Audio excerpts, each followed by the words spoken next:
어떤 선교사님이 이런 이야기를 하더군요. 이 선교사님이 안식년을 맞이해가지고 국내에 들어왔는데, 들어왔더니 주변에서 이런 세미나가 좋으니 오라, 또 저분은 또 저런 세미나가 좋으니 오라, 그래서 쫓아 다녔다는 겁니다. 그렇게 몇 달을 이제 다니다 보니까 마음에 이런 마음이 들더라는 거죠. 여기 여러분 만약에 생수가 있다 할 때에, 그러면 여러분 그 생수는 먹는 게 중요하죠. 이게 만약에 생명수라면, 생명을 살리는 생명수라면 생명수를 줘서는 그 사람이 그 생명수를 먹게 하는 게 중요하다 이 말이죠. 그런데 이 생수를 먹게 하는 것이 아니라 이 생수에 대해서 연구만 하더라는 겁니다. 한국 교회 신앙이 그렇더라. 한국 교회 신앙이 열방에서는 복음이라고 하는 이 생수를 전해서는 어떻게 해서라도 사람들이 그 생수를 먹고 마셔 살게 하는데 모든 걸 다 거는데, 여기서는 그런 것에 별로 관심이 없더라. 그냥 복음이 뭔지 연구하고 그런 데만 관심이 있더라는 겁니다. 제가 이 이야기를 들으면서 참 도전이 많이 되었습니다. 이 세상에서 생명을 살리는 그만큼 중요한 것이 어디에 있겠습니까? 교회가 존재하는 이유는 생명을 살리기 위해서입니다. 이게 없으면 아무것도 아니다 그 말이죠. 복음이라는 생명수를 줘서 사람들이 그 생명수를 마셔 인생을 살아내고 구원을 받도록 해야 합니다. 이것보다 더 중요한 것은 없습니다. 이게 우리 신앙에서 흐려져서는 안 된다 그 말이죠. 우리는 지금 창세기 노아 홍수 사건에 대해서 말씀을 나누고 있는데, 창세기가 노아 홍수를 왜 그렇게 중요하게 생각을 하냐. 이 노아 홍수 사건은 종말에 대한 이야기이기 때문입니다. 단순한 종말만을 말하는 게 아니라 이 종말을 말하면서 우리 인생에서 가장 중요한 것이 무엇인지를 말씀하는 겁니다. 그건 바로 구원이다. 사람을 살리는 거다. 이것보다 더 중요한 것은 없다. 그걸 말씀하시고자 하는 거죠. 우리 오늘 말씀 11절 12절 말씀인데, 우리 하나님 말씀 같이 한번 읽도록 하겠습니다. 시작. 노아가 600세 되던 해 둘째 달 곧 그 달 11엔 날이라. 그날에 큰 기쁨의 샘들이 터지며 하늘의 창문이 열려 40주야를 비가 땅에 쏟아졌더라. 아멘. 여러분, 드디어 여러분 홍수 심판이 시작이 됩니다. 성경은 그 날짜를 정확하게 기록을 합니다. 노아 600세 되던 해 2월 17일. 여러분, 왜 성경이 이 날짜를 이렇게 정확히 기록을 할까요? 왜 이걸 이렇게 기록을 하죠? 노아의 홍수 사건이 역사적 사실임을 증거하는 겁니다. 사람들이 노아 홍수를 무슨 꾸며낸 이야기처럼 생각을 합니다. 그렇지 않다. 노아 홍수는 역사적 사실이다. 언제 어느 때 있었던 일이다. 이걸 정확히 밝히는 거죠. 이스라엘뿐만이 아니라 여러 민족들 가운데 노아 홍수에 대한 이야기가 전해 내려옵니다. 이걸 두고 다른 민족에게 있었던 노아 홍수에 대한 이야기를 성경이 인용을 했다고 하는 사람들이 있습니다. 그렇지 않습니다. 여러 민족들 가운데 이런 이야기가 있는 것은 그게 인류의 공통의 기억이라는 것을 말씀하는 겁니다. 인류가 그걸 경험하고 그걸 기억하고 그걸 전해온 겁니다. 사실이다 이 말이죠. 출애굽 사건을 정확히 그 날짜를 기록하듯이, 여러분 이스라엘 역사에서 출애굽 사건이 굉장히 중요하잖아요. 그 날짜를 정확하게 기록을 해요. 그와 같이 노아 홍수도 정확히 그 날짜를 기록합니다. 역사적 사실임을 말씀하는 동시에 이 사건이 그만큼 중요하다는 것을 말씀하는 겁니다. 여러분 생일이 중요하잖아요. 오늘도 우리 진우가 돌잔치 오늘 하는데 생일이 중요하잖아요. 결혼도 중요하잖아요. 그래서 그 날짜를 기억하는 것과 같은 겁니다. 예수님은 이 구약의 노아의 홍수 심판을 두고 이건 종말에 대한 계시라고 하셨습니다. 노아의 홍수 심판은 좀 계시입니다. 장차 역사의 종말이 온다. 그 마지막이 이럴 거다. 그걸 미리 예고하는 예언이고 말씀입니다.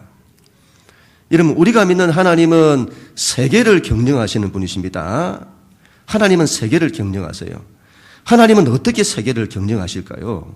어떻게 경영하시죠? 말씀으로 경영하십니다. 하나님은 말씀으로 세계를 경영하십니다. 세상도 세계를 경영합니다. 그러나 세상은 세계를 경영할지는 몰라도 역사를 경영할 수는 없습니다. 하나님은 역사를 경영하시는 분이시다. 세계도 경영하고 역사도 경영하시는 분이시다. 성경에서 여러분 예언과 성취, 하나님은 예언하시고 성취하시고 하나님은 말씀하시고 성취하시고, 이게 왜 그렇게 중요하냐? 이게 왜 그렇게 중요하죠? 이것이 하나님과 다른 신을 구별합니다. 기독교와 타 종교를 구별합니다. 여러분, 세상의 어떤 신도 역사를 예언하고 성취하지 못합니다. 그들에게는 여러분 예언하고 성취할 능력이 없습니다. 그래서 여러분 타 종교에서는 교훈만 있습니다. 교훈을 가르쳐요. 왜 그렇죠? 예언을 성취할 능력이 없기 때문입니다. 세상의 하이 클래스에 있는 학자들이 기독교를 두고 계시의 종교라고 합니다. 기독교는 계시의 종교다. 예언하고 성취하는. 그런데 우리는 이 하나님의 말씀을 계시로 이해하지를 않습니다. 노아의 홍수 사건은 계시입니다. 이건 장차 역사 속에서 이루어질 일들에 대한 예언이고 말씀이다, 이 말이죠. 성경은 여러분 이런 이야기들로 가득 차 있습니다. 오늘 말씀해 보면 그날에, 이 노아 홍수 때에 그날에 큰 기쁨의 샘이 터지고 하늘의 창문이 열려 40일 동안 비가 땅에 쏟아졌다고 합니다. 여러분, 비가 안 내렸으면 어떻게 될 뻔했을까요? 비가 안 내렸다면 이 노아의 꼴이 정말 우습게 될 뻔했습니다. 그런데 여러분, 마침내 하나님의 말씀대로 되었습니다. 하나님의 말씀대로 홍수가 일어납니다. 역사는 하나님의 말씀대로 됩니다. 하나님의 말씀대로. 40일 동안 비가 내렸다. 비만 내린 것이 아닙니다. 큰 기쁨의 샘이 터졌다고 하잖아요. 언제 이 땅에 샘이 터졌다는데, 언제 땅에 샘이 터지죠? 화산이 터질 때나 그것보다 더 심한 지각 변동이 있을 때 터지는 거죠. 이 말은 천재지변이 일어난 겁니다. 세상이 뒤집어진 겁니다. 인간이 가히 상상할 수도 없는 엄청난 사건이 일어난 겁니다. 한 번씩 여러분 자연의 거대한 힘 앞에서 인간이 얼마나 나약한지를 느끼게 되는데, 이런 그것과는 비교할 수 없는 엄청난 일이 일어난 겁니다. 땅에서도 샘들이 터지고 하늘에서도 엄청난 비가 쏟아지고, 그래서 여러분 하늘도 터지고 땅도 다 터지고 전부 비로서 물로서 가득한 세상이 가득한 거죠. 원래 하나님께서 이런 세상을 창조하실 때에 어떻게 창조하신가를 보면 물을 나누어서 하늘과 땅을 만드셨습니다. 샤마임이라 하죠. 샤마임.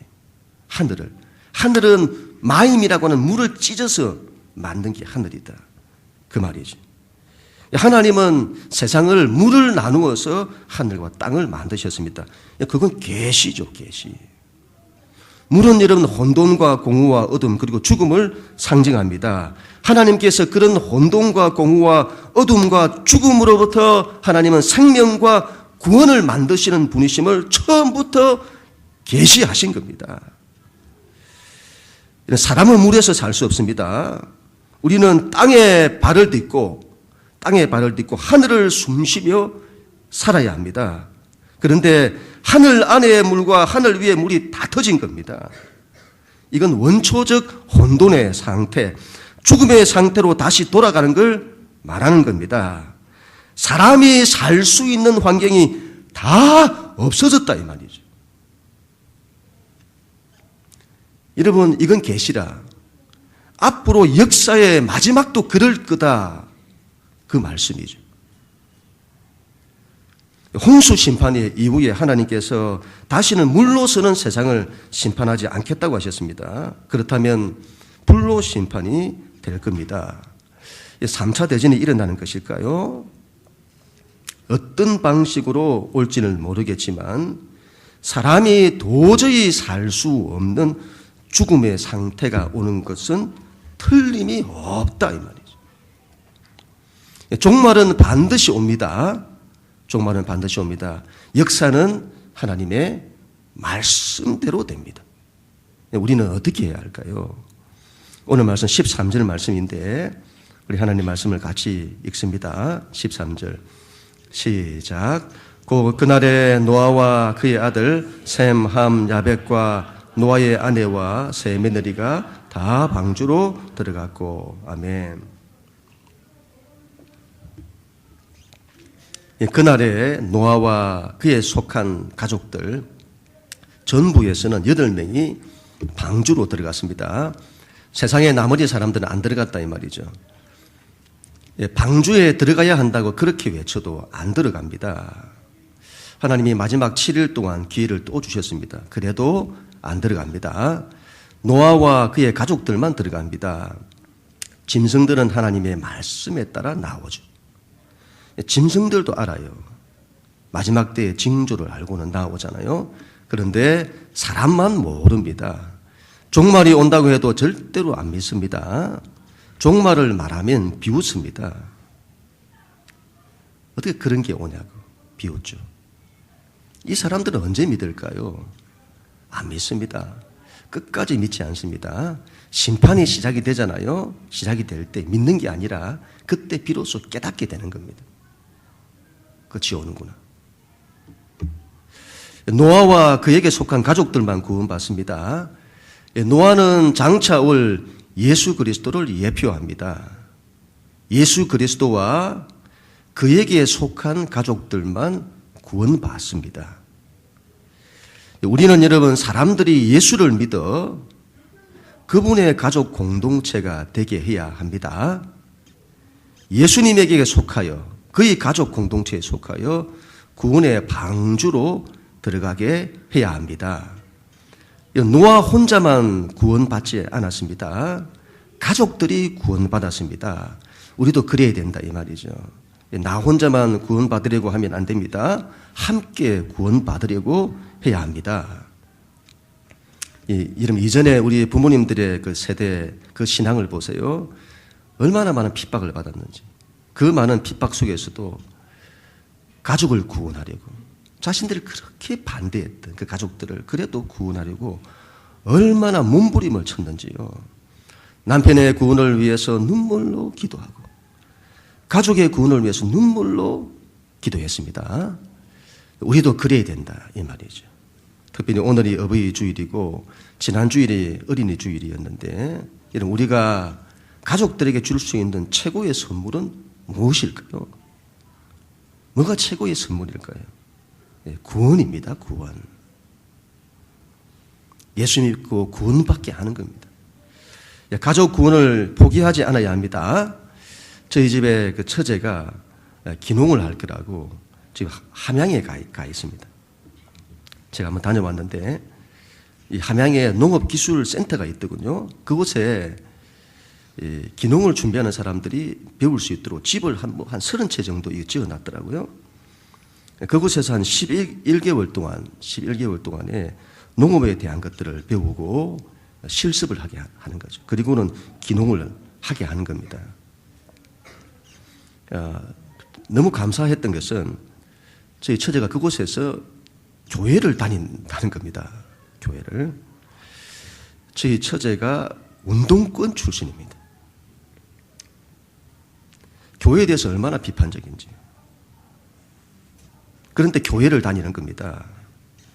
어떻게 다니게 되었냐고 제가 물어봤어요. 물어봤더니 혼자 있으려고 하니까 외로운 것도 있고 혼자서도 밥을 해먹는 게 거의 보통 일이 아니잖아요. 거기 있으면서 교회 분들을 몇 분 알게 되었는데 때마다 전화가 온다는 겁니다.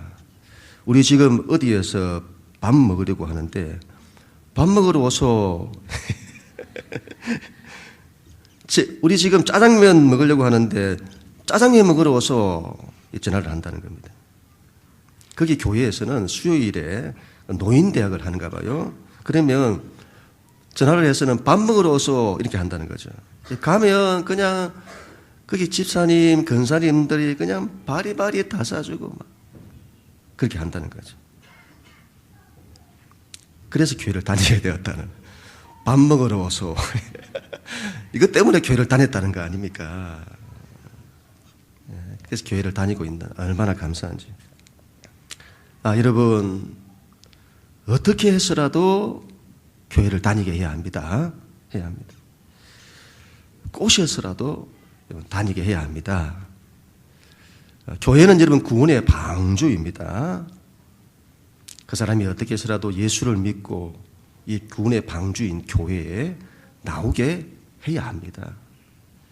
이것보다 더 중요한 게 없다 이 말이죠. 우리 마지막으로 우리 17절, 18절 같이 한번 읽습니다. 하나님 말씀 시작. 홍수가 땅에 40일 동안 계속된지라 물이 많아져 방주가 땅에서 떠올랐고 물이 더 많아져 땅에 넘침에 방주가 물 위에 떠다녔으며 우리 22절, 23절 같이 읽습니다. 육지에서 그 코에 생명의 기운의 숨이 있는 것은 다 죽었더라. 지면의 모든 생물을 쓸어버리시니 그 사람과 가축과 기는 것과 공중의 새까지라. 이들은 땅에서 썰어버림을 당하였으되 오직 노아와 그와 함께 방주에 있던 자들만 남았더라. 아멘. 이 말씀을 한번 잘 보세요. 물이 많아져서 방주가 땅에 더 올랐다고 합니다. 그리고는 물이 더 많아져서 방주가 물 위에 더 다녔다고 합니다. 오늘 읽지는 않았습니다만은 그 다음 구절은 물이 더욱 넘쳐 천하의 높은 산이 물에 다 잠겼다고 합니다. 모든 것들이 물에 잠겼다고 하는 것은 다 죽었다는 것을 말씀하는 겁니다. 육지에 의해서 그 코에 생명의 숨이 있는 것들은 다 죽었더라. 다 죽었다 이 말이죠. 그러나 오직 노아와 그와 함께 방주에 있던 자들은 살아남았더라. 방주 밖에 있는 사람들은 다 죽었더라. 오직 방주 안에 있는 사람들은 다 구원을 받았더라. 여러분 세상이 뒤집어지는 천재지변의 상황에서도 방주 안에 있는 그들에게는 아무런 해함도 없고 다 살아남았더라. 그 말씀이죠. 여러분 방주가 지금 물 위에 떠 있잖아요. 방주가 물 위에 떠 있는 그림을 여러분 상상을 한번 해보세요.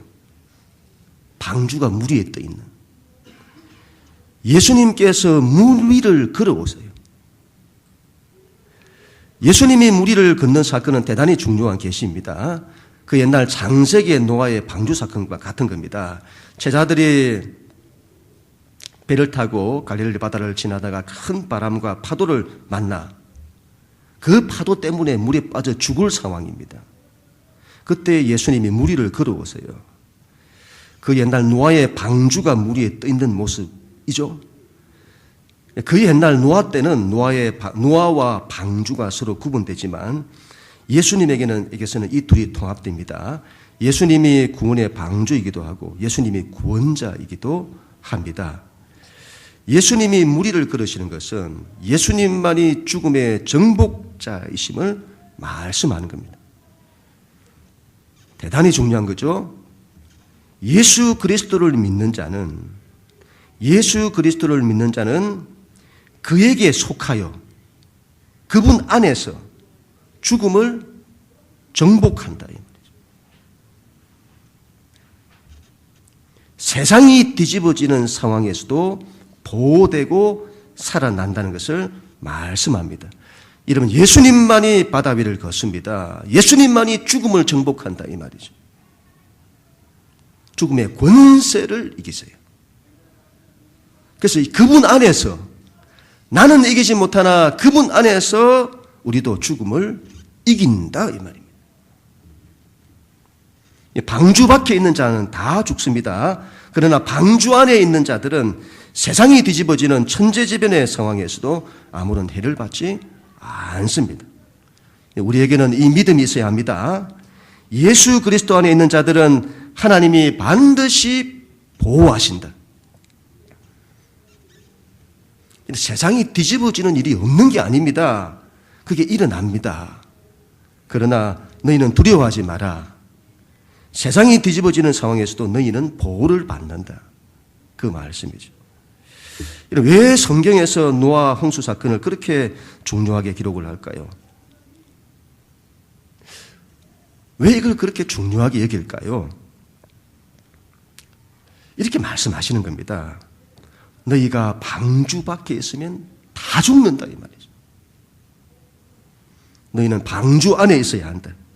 너희는 예수를 믿어야 한다. 예수를 안 믿으면 다 죽는다 이 말입니다. 하나님이 그걸 그토록 말씀하시는 겁니다. 이걸 계시하고 또 계시하고 또 계시하고. 우리는 하나님의 이 메시지를 깨달아야겠습니다. 이걸 깨달아야 합니다. 근데 깨닫지를 못해요.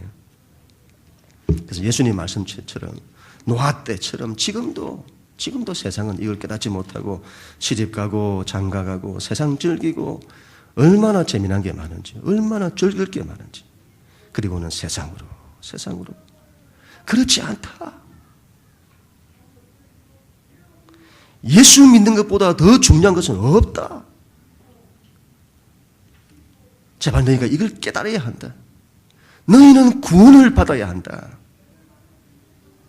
노아의 홍수 사건은 하나님이 이 말씀을 하시는 하나님의 간절한 마음이고 하나님의 간절한 외침인 겁니다.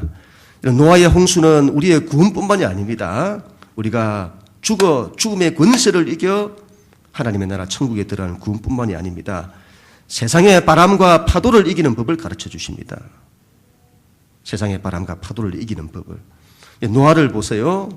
노아가 어떤 사람입니까? 이 사람은 하나님만 상대합니다. 하나님만. 그는 세상에 휘둘리지 않습니다. 하나님께만 휘둘립니다. 하나님이 왜 우리에게 너희는 하나님만 섬기라고 하는 것일까요? 그건 하나님의 독재가 아닙니다. 하나님이 우리를 위해서 그렇게 하시는 거죠. 우리가 하나님을 의지하지 않고 세상을 의지하고 세상의 환경의 지배를 받으면 우리가 힘들어 죽습니다. 우리가 왜 인생을 힘들어하죠? 세상과 환경의 지배를 받기 때문인 겁니다. 하나님만 섬겨야 합니다. 하나님의 지배만 받아야 합니다. 여러분, 내가 환경에 휘둘리지 않겠다고 결심해야 합니다. 제가 목회를 하면서 여러분, 환경에 휘둘리니까 죽을 것 같아요. 야, 이렇게 하다가 내가 죽겠다. 그리 싶어요. 많은 분들이 환경의 어려움 때문에 죽겠다고 합니다. 얼마나 안타까운지 모릅니다. 그 마음이 이해가 됩니다. 그러나 여러분, 믿음으로 일어서야 됩니다. 믿음으로 일어선다는 것은 환경에 휘둘리면 안 됩니다. 환경에 여러분 휘둘리면 본인만 힘듭니다. 본인이 힘들어 죽어요. 우리는 하나님과 하나님의 말씀에만 매여야 합니다. 그 말은 어디에도 휘둘리지 마라 이 말이죠. 하나님의 다스림만 받아야 합니다. 그런데 우리가 이런 환경에 휘둘리지 않겠다고 해서 안 휘둘리는 것이 아니잖아요. 그래도 막 휘둘려요. 우리가 얼마나 약한지. 그래서 이건 여러분 결심해야 합니다. 결심하고 또 결심해야 합니다. 그리고 또 연습하고 또 연습하고. 그렇게 할 수 있도록 성령님 도와주십시오. 하나님이 하나님의 힘으로 우리를 도와달라고 기도해야 합니다. 하나님만이 내 삶을 다스리시도록 해야 됩니다. 다른 것이 내 삶을 지배하도록 허락해서는 안 됩니다. 그건 나에게 고통만 줄 뿐입니다. 지금도 여러분 내 마음과 생각이 하나님 외에 세상 다른 것에 매여 지금 내가 고민하고 염려하고 두려워하고 있다면 가감히 버려야 합니다. 하나님만이 나를 다스리도록 해야 합니다. 하나님의 다스림만 받겠습니다. 하나님께만 매이겠습니다. 그리고는 그 하나님의 선한 인도하심, 하나님이 나를 선하게 인도하실 거다. 그걸 믿어야 한다는 겁니다. 하나님, 다른 것이 나를 지배하는 것을 제가 단호히 거부합니다. 하나님만 나를 다스리소서. 그렇게 해야죠. 그리고 그 믿음으로 일어서는 겁니다. 긍정해야죠. 어떤 상황에서도. 그러면 이런 세상이 뒤집어지는 상황에서도 괜찮다 이 말이죠. 우리가 인생을 살면서 여러분 바람도 없고 파도도 없고 얼마나 좋습니까? 그런데 여러분 그런 삶을 기대하면 안 됩니다. 그렇게 살려면 빨리 천국을 가셔야 합니다. 이 땅은 죄가 작동하는 세상이라 바람과 파도가 없을 수가 없습니다. 그걸 당연하게 여겨야 합니다. 이게 왜 이런 게 있냐 하면 또 넘어져요. 그건 당연히 있는 겁니다. 중요한 것은 그걸 이기는 겁니다. 노아를 보세요, 여러분. 노아를 천재지변에서도 천재지변을 이겨요. 하나님과만 상대하기 때문이죠. 하나님의 말씀에만 순종하기 때문입니다. 하나님께만 매이기 때문입니다. 그러면 세상을 다 이긴다. 세상이 뒤집어지는 상황에서도 괜찮다. 안 뒤집어진다. 하나님이 보호하신다. 우리는 그런 믿음이 있어야겠습니다. 이전에 제가 비행기를 탈 때, 베트남 갈 때 비행기를 탈 때 이런 마음이 들었습니다. 이 비행기 밖을 생각해 보니까 이 비행기가 얼마나 빠른 속도로 이렇게 날아가는지. 엄청난 속도. 그 말은 엄청난 공기의 저항을 받고 난다 이 말이잖아요. 그 밖의 온도는 얼마나 추운지 모릅니다. 고도가 높아서 춥고 산소도 없어요. 그 말은 사람이 살 수 없다 이 말이죠. 밖의 환경은 사람이 살 수도 없고 견딜 수도 없는 상황이다 이 말입니다. 그런데 비행기 안에서는 전혀 그걸 느끼지 못하는 겁니다. 그 엄청난 저항, 바람의 저항에도 불구하고 비행기 안은 평온한 겁니다. 예수 안에 있다는 것이 그런 거다 이 말이죠. 이런 세상의 지배와 다스림을 단호히 거부해야 합니다. 상대하지 마세요. 자꾸 나에게 그걸 걸어와요. 나를 지배하려고 하는데 상대하지 마세요. 하나님과만 상대해야 합니다. 하나님의 다스림만 받아야 합니다. 그러면 안전하다. 반드시 산다 이 말이죠. 그리고 사랑하는 가족들을 반드시 방주 안에 들어가게 해야 합니다. 우리가 새생민 축제를 앞두고 있는데 그런 마음으로 가족을 구원하려고 해야 합니다. 이거 포기하면 안 됩니다. 그리고 기도해야 합니다. 기도. 우리의 힘으로 안 돼요. 기도해야 하나님의 힘으로만 가능한데 기도해야 하나님이 역사하십니다. 그래서 하나님이 하셔야 된다. 하나님이 하소서. 그래서 교회도 하나님이 하시도록, 우리의 가정도 하나님이 하시도록, 내 인생도 하나님이 하시도록. 하나님이 하시면 보호되고 길이 열린다. 그 말이죠. 그런 우리 모두가 다 될 수 있기를 주님의 이름으로 간절히 축원합니다.